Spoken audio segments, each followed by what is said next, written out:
करी सटे के यूट्यूब चैनल पर आप सभी का बहुत बहुत स्वागत है। सीआईटीएस एडमिशंस वर्ष 2026 के अंतर्गत फर्स्ट राउंड की जो काउंसलिंग प्रक्रिया है दिनांक 15 जून से स्टार्ट हो रही है। मैंने अपनी पिछली वीडियो के माध्यम से भी आप सभी को इस संबंध में डिटेल में जानकारी दी हुई है, जिसमें कि आपका जो काउंसलिंग शेड्यूल है उसका सारा जो टाइम टेबल है वो मैंने डिटेल में बताया हुआ है, जिसके अंतर्गत आपको कॉलेज चॉइस कब से कब तक करना होगा, कॉलेज का जो अलॉटमेंट होगा वो कब होगा, उसके बाद आपको प्रोविजनल एडमिशन जो कि किस टाइम से किस टाइम पीरियड के बीच में आपको लेना होगा, और फिर अब उसके बाद जो कॉलेज ट्रांसफर की प्रक्रिया है वो कब से कब तक चलेगी। तो उस वीडियो को अगर आपने चेकआउट नहीं किया हुआ तो उसका लिंक वीडियो के नीचे डिस्क्रिप्शन बॉक्स में मिल जाएगा, वहां से आप उसको चेकआउट कर सकते हैं। साथ ही साथ काउंसलिंग की क्या प्रक्रिया रहेगी, किस तरीके से आप काउंसलिंग अपनी करवाएंगे ऑनलाइन, इसके बारे में भी डिटेल वीडियो के माध्यम से मैंने जानकारी दी हुई है, उसका भी लिंक वीडियो के नीचे डिस्क्रिप्शन बॉक्स में मिल जाएगा। तो वहां से आप काउंसलिंग का शेड्यूल तथा काउंसलिंग करने की प्रक्रिया यानी कि ऑनलाइन आप घर बैठे मोबाइल के द्वारा कैसे काउंसलिंग करेंगे उसकी पूरी प्रक्रिया मैंने डिटेल में एक्सप्लेन की हुई है। तो आप उस वीडियो को दोनों को चेकआउट कर लीजिएगा, लिंक वीडियो के नीचे डिस्क्रिप्शन बॉक्स में मिल जाएगा। फिलहाल इस वीडियो के माध्यम से हम बात करने वाले हैं कि एनएसटीआई कॉलेज कितने मार्क्स पर आपको मिलने का चांसेस रहने वाला है। जैसा कि स्क्रीन पर आप देख सकते हैं, तीन पॉसिबिलिटी यहाँ पर रखी गई है। 70 से 90 मार्क्स की क्या पोजीशन रहेगी, 50 से 70 मार्क्स लाने वाले कैंडिडेट की क्या पोजीशन रहेगी, और 35 से जो 50 मार्क्स लाए हुए हैं उनकी क्या पोजीशन रहेगी। इसके अलावा जो काउंसलिंग का कट ऑफ है डीजीटी के द्वारा जो जारी किया हुआ है वो क्या रहने वाला है general, EWS, OBC, SC, ST के लिए, वो भी हम इस वीडियो के माध्यम से जो कि डिटेल में चेकआउट करने वाले हैं। वीडियो में लास्ट तक बने रहिएगा। इस वीडियो के माध्यम से जो भी पॉसिबिलिटी होगी आपके मार्क्स के बेसिस पर एनएसटीआई कॉलेज मिलने के कितने चांसेस रहेंगे वो मैं आप सभी को बताने वाला हूँ। चलिए हम आगे बढ़ते हैं, और आगे बढ़ने से पहले मैं आप सभी को बताना चाहूंगा सीआईटीएस काउंसलिंग से रिलेटेड इस तरह के अन्य सभी अपडेट के लिए चैनल पर पहली बार विजिट कर रहे हैं तो चैनल को सब्सक्राइब कर लीजिएगा। साथ में व्हाट्सअप एंड टेलीग्राम चैनल को भी जरूर ज्वाइन कर लीजिएगा। लिंक जो है कि व्हाट्सअप एंड टेलीग्राम चैनल का वीडियो के नीचे डिस्क्रिप्शन बॉक्स में कमेंट बॉक्स में मिल जाएगा। अब वापस हम अपने टॉपिक पर आते हैं। जैसा कि हम वीडियो के स्टार्ट में हमने बात किया था कि एनएसटीआई कॉलेज आपको मिलने के लिए कितना मार्क्स लाना होगा, जिससे कि यानी कितने मार्क्स पर आपको मिलने के चांसेस रहेंगे।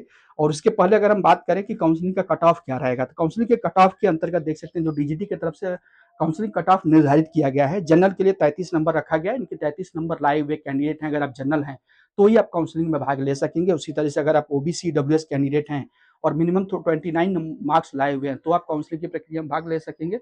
और अगर आप एससी, एसटी या फिर पीएच कैंडिडेट हैं और 20 मार्क्स लाए हुए हैं तो आप काउंसलिंग की प्रक्रिया में भाग ले सकेंगे। इन कैटेगरी वाइज जो कट ऑफ जारी किया गया है, इनसे अगर कम मार्क्स लाए हुए हैं तो आप काउंसलिंग की प्रक्रिया में भाग नहीं ले सकेंगे।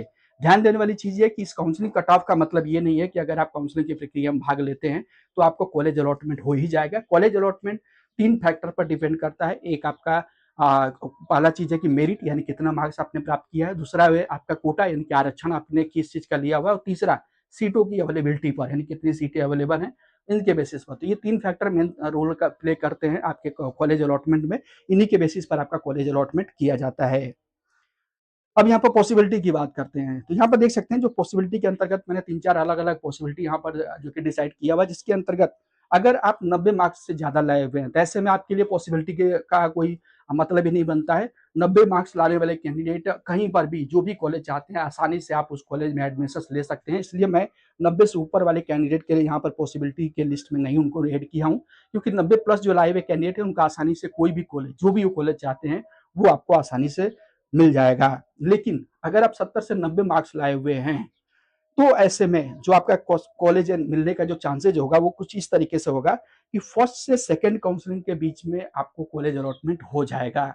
जो कैंडिडेट 90 मार्क्स के नियर बाई होंगे यानी 85 के 90 के बीच में होंगे उनका तो फर्स्ट राउंड में हो ही जाना है। लेकिन जो कैंडिडेट 80 के नियर बाई होंगे, 80 से 70 के बीच में होंगे, उनका सेकंड राउंड तक काउंसलिंग में जो कि चांस बन सकता है, यानी कि सेकंड राउंड तक की काउंसलिंग में आपका नाम आ जाएगा।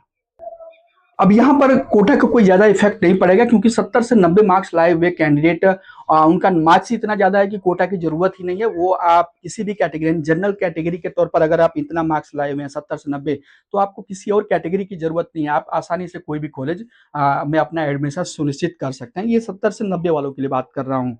अब बात करते हैं 60 से 90 मार्क्स अगर आप लाए, थोड़ा सा आप येलो जोन में रहेंगे। येलो जोन का मतलब कि आपको फर्स्ट राउंड में कॉलेज मिलने के थोड़ा सा कम चांसेस रहेंगे, मिल भी सकते हैं फर्स्ट राउंड में। वो डिपेंड करता है कि आपकी ट्रेड का जो कट ऑफ है वो कितना गया है। कुछ ऐसी भी ट्रेड है जिनकी डिमांड या फिर जिनकी जो परसेंटेज है एंट्रेंस एग्जाम में वो कम गई है, यानी कि उनका जो कट ऑफ मार्क्स है वो कम गया है, मेरिट कम गई है। तो ऐसे में उन कैंडिडेट को फर्स्ट में ही मिल सकता है। लेकिन मैक्सिमम ट्रेडें ऐसी है जिनका कि 60 से 70 मार्क्स के बीच में अगर आपने मार्क्स लाए हुए हैं तो आपको फर्स्ट राउंड में तो नहीं, लेकिन सेकंड और थर्ड राउंड में आपको कॉलेज अलॉटमेंट हो जाएगा।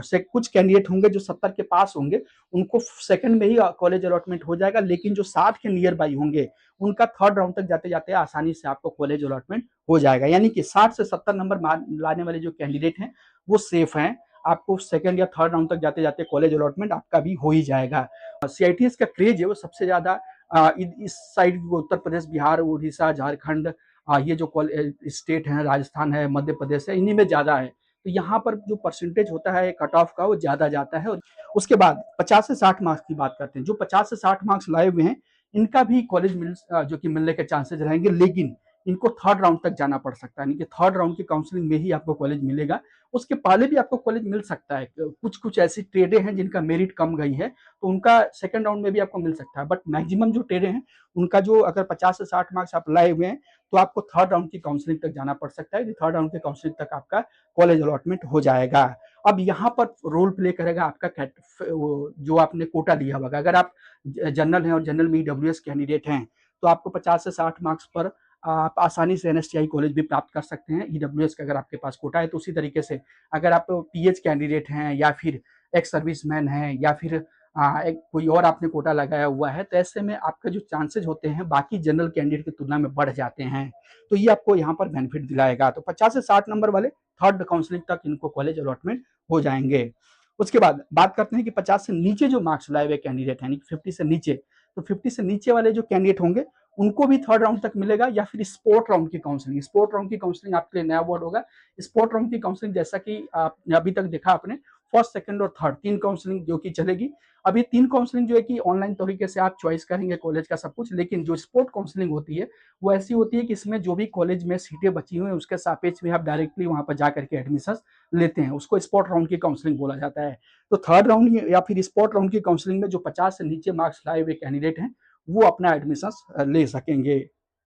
बट यहाँ पर भी जरूरी नहीं है कि 50 से नीचे वाले को थर्ड या स्पॉट राउंड की काउंसलिंग तक जाना पड़ सकता है। अगर आपके पास यहाँ पर 50 से कम मार्क्स हैं और आपके पास कोई कोटा लगा हुआ है, कोई भी आपके पास स्पेशल कैटेगरीज का कोटा है, जैसे कि मिलिट्री वार्ड है, फिजिकल हैंडीकैप्ड है, एक सर्विसमैन है या फिर जनरल के ईडब्ल्यूएस कैंडिडेट हैं, तो आपको बाकी कैंडिडेट की तुलना में ज्यादा जो कि मेरिट में चांसेज मिलेंगे और आपका आसानी के साथ एडमिशन हो जाएगा।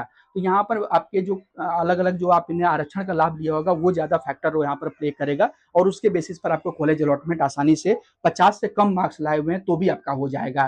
तो ये पूरा का पूरा एक एक्सपेक्टेड जो मैंने आप सभी के लिए कट ऑफ डिसाइड करते हुए ये सारी चीजें मैंने एनालिसिस किया, जो भी आप सभी का स्कोर कार्ड जारी हुआ है, रिजल्ट जारी किया हुआ है, तो उस रिजल्ट के बेसिस पर ये सब मैंने एनालिसिस करते हुए आप सभी को बताया कि किस रेंज के बीच में अगर आपका मार्क्स है तो आप कितने सेफ हैं और कितना ज्यादा चांसेज है आपको एनएसटीआई कॉलेज मिलने के लिए।